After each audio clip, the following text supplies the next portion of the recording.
গতকালকে ছিল আমাদের সিলেটি আঞ্চলিক নাটকের জনপ্রিয় অভিনেতা খোটাই মিয়ার একমাত্র মেয়ের জন্মদিন। আর খোটাই মিয়া ভাই উনার মেয়ের জন্মদিনে বিশাল করে এক জন্মদিনের আয়োজন করেন।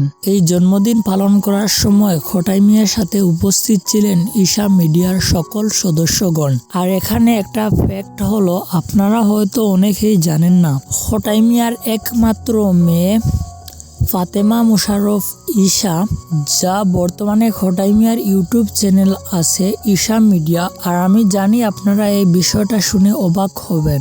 আর এই বিশাল আয়োজন করে খোটাই মিয়া উনার মেয়ের জন্মদিন পালন করে উনার ফেসবুক আইডিতে পোস্ট করে বলেন, ঈশা মিডিয়ার প্রোডাকশনের পক্ষ থেকে আমার মেয়ে মুসাম্মতে ফাতেমা মোশাররফ ঈশার জন্মদিন পালন করলাম। সেটা বলে তিনি কয়েকটা ফটো পোস্ট করেন। তো আপনারা তো দেখতেই পারতেছেন, এটা ছিল উনার মেয়ের ৪র্থ জন্মবার্ষিক।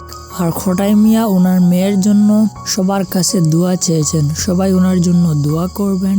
আর চ্যানেলে নতুন হলে সাবস্ক্রাইব করে রাখবেন পরবর্তী নিউজ এবং আপডেটগুলো পাওয়ার জন্য।